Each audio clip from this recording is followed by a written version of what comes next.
Para completar, Banco Inter no São Paulo causando lá no Galo. Sem perder tempo, pedir para deixar like, se inscrever no canal e ativar as notificações.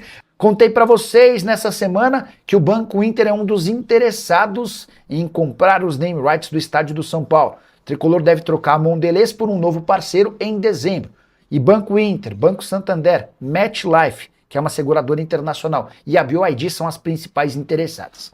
Repercussão entre torcedores do Atlético Mineiro dessa notícia do Banco Inter foi muito ruim. Isso porque o Banco Inter é da família Menin, como se sabe, e hoje Rafael Menin e Rubens Menin pagam valores bem menores pelos name rights da Arena Atleticana. A Arena MRV garante ao Galo 9 milhões e 100 mil reais por temporada. Esse valor, inclusive, foi reajustado. Inicialmente o acordo era de 6 milhões, mas como há reajustes via IPCA, hoje o Atlético tem direito a 9 milhões e 100 mil. Já o São Paulo sonha com a venda de um name rights por algo na casa dos 60 milhões de reais. E o torcedor do Galo em sua casa pensou, pô, então quer dizer que o dono do meu clube está disposto a pagar 60 milhões de reais por ano ao São Paulo pelos name rights do estádio dele, mas do próprio clube do Galo o pagamento é de 9 milhões e 100 mil. Importante registrar que hoje o Banco Inter não é favorito nessa disputa pelos name rights do estádio do São Paulo.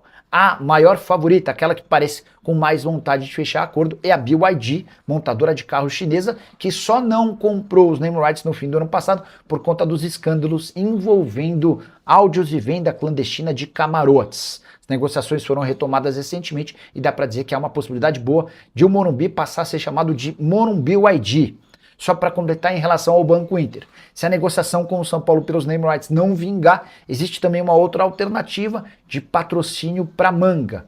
Um valor bem mais acessível de 15 milhões de reais por temporada. Arboleda foi desmascarado pelo São Paulo. Dá uma olhada nessa informação divulgada pelo jornalista Rafael Emiliano. Segundo ele, o tricolor desistiu de rescindir o contrato com o equatoriano depois de descobrir que ele já tinha negociações avançadas para se transferir para o Atlético Paranaense. Algo como, você já tem acordo com os caras e só está esperando a rescisão de contrato para acertar lá? Então tá bom, não tem mais rescisão de contrato. Se você quiser, comunique ao Atlético Paranaense para que nos pague uma compensação financeira, só assim pode haver negócio.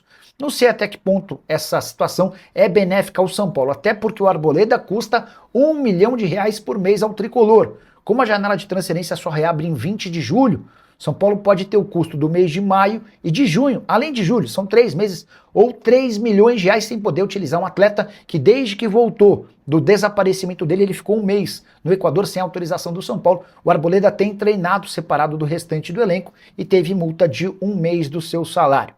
Será que essa economia vale a pena? Será que não valeria mais a pena ter rescindido o contrato com o Arboleda e permitido que ele fosse buscar um novo clube?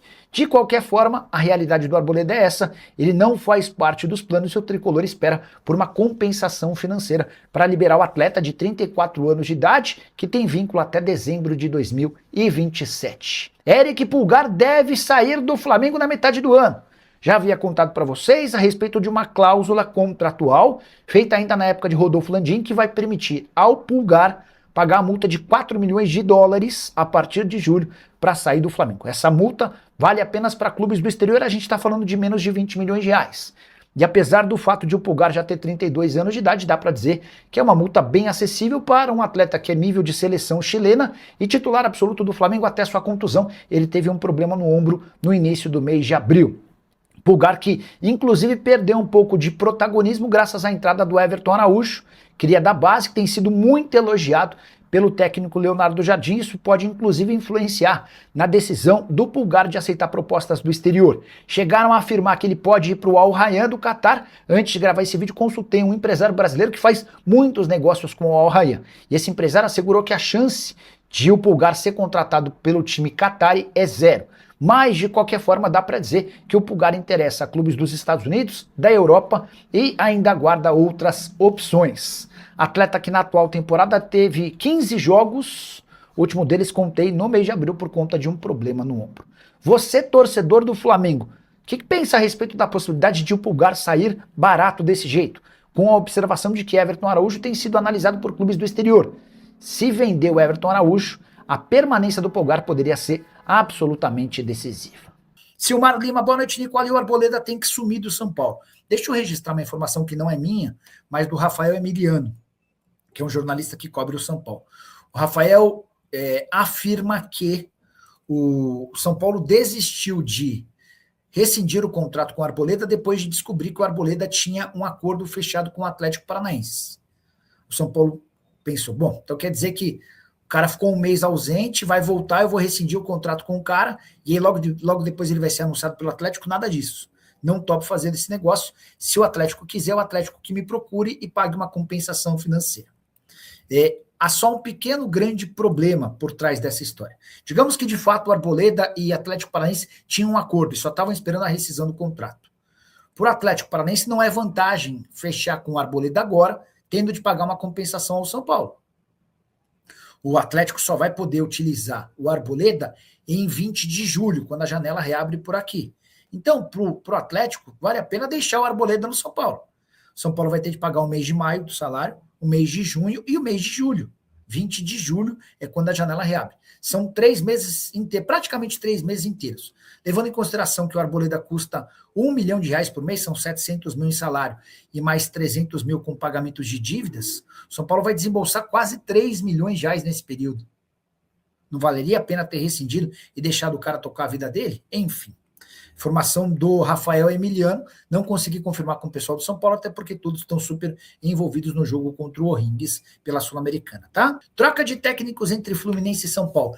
Eu acho que o torcedor do São Paulo gostaria mais do que o torcedor do Fluminense, porque o Zubeldia não saiu queimado do São Paulo, embora diferente do Hernan Crespo, que saiu reverenciado pelo torcedor, enquanto o Roger Machado tem seu filme meio que queimado em tudo quanto é lugar, certo? Rafael Cruz. Boa noite, Nicola. Everton Cebolinha vem mesmo para o São Paulo ou não? Rafa, não é uma negociação fácil, até porque não faltam interessados na contratação do Cebolinha. Jogador cujo vínculo no Flamengo se encerra em dezembro, havia sido comprado pelo Flamengo por 3 milhões e meio de euros. O Rui Costa é um baita entusiasta da ideia. O Rui trabalhou com o Cebolinha nos tempos de Grêmio. Dá para dizer que o São Paulo gosta muito também da possibilidade. Mas para contratá-lo na metade do ano, o São Paulo precisaria colocar a mão no bolso ou tentar incluir o Marcos Antônio numa negociação. Ou então esperar até dezembro para contratá-lo sem custos, mas aí, em vez de pagar o Flamengo, você desembolsa uma boa grana ao Cebolinha. Besiktas e outros clubes brasileiros certamente vão entrar nessa parada.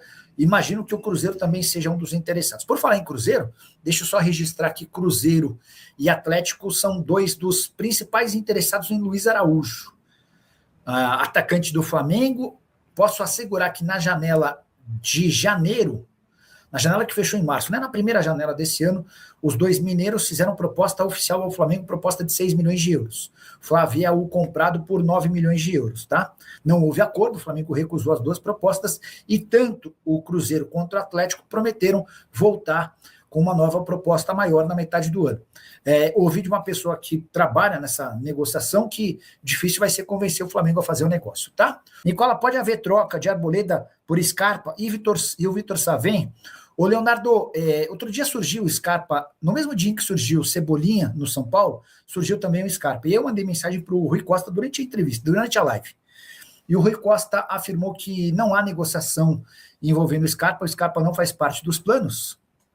Em relação ao Cebolinha, ele admitiu que é um nome que interessa, mas muito difícil, tá? O Vitor Sá é torcedor do São Paulo, a família toda é fanática pelo São Paulo, tá? Mas ainda havia uma necessidade de definir se ele renovaria o contrato ou não lá no Krasnodar. O que o empresário dele estava me contando é que existia o interesse do Krasnodar em renovar o contrato do Vitor Sá. Se não houvesse a renovação, aí sim poderia haver qualquer novidade. Eu vou mandar mensagem para o empresário, tudo em ordem para ele. Alguma novidade sobre o Vitor Sá? O Tomás Martins quer saber se o Arboleda pode ir para o Galo. Tomás, muita especulação envolvendo o Arboleda, né? Já falaram de Arboleda no Vasco, de Atlético Paranaense, eu ainda não havia ouvido nada sobre Atlético Mineiro. O que dá para dizer é que o Arboleda está à venda no São Paulo. O São Paulo não tem a intenção de ficar com o Arboleda, tá? Mas é um zagueiro de 34 anos de idade que custa R$1 milhão por mês. São 700 mil em salário e mais 300 mil com pagamentos de dívidas. Além do custo que é altíssimo, é um zagueiro extremamente antiprofissional, tá? Para dizer o mínimo. O Arboleda é o cara que chega atrasado em treino, chega em má condição.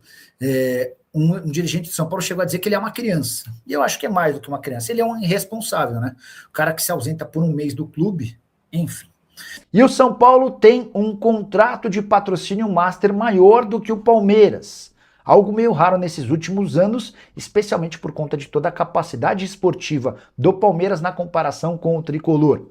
Consegui apurar que o São Paulo assinou um acordo com a Superbet que lhe garante, em 2026, 105 milhões de reais fixos. Estou excluindo todos os bônus. Já o acordo do Palmeiras com a Sportingbet garante 100 milhões de reais fixos, também sem bônus.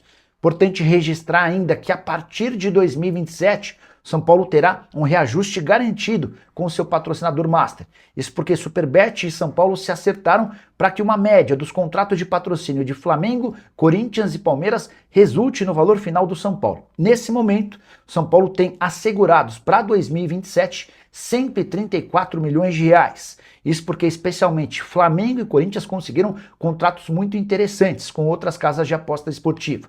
Hoje o Flamengo é dono do maior contrato, a Betano paga 268 milhões de reais por ano. Corinthians aparece no segundo lugar com 150 milhões de reais da Sportsbet. Não, perdão, da Esportes da Sorte. São Paulo é o terceiro, 105 milhões de reais com a Superbet. O Palmeiras em quarto com a Sportingbet e 100 milhões de reais. O que você pensa sobre esses números?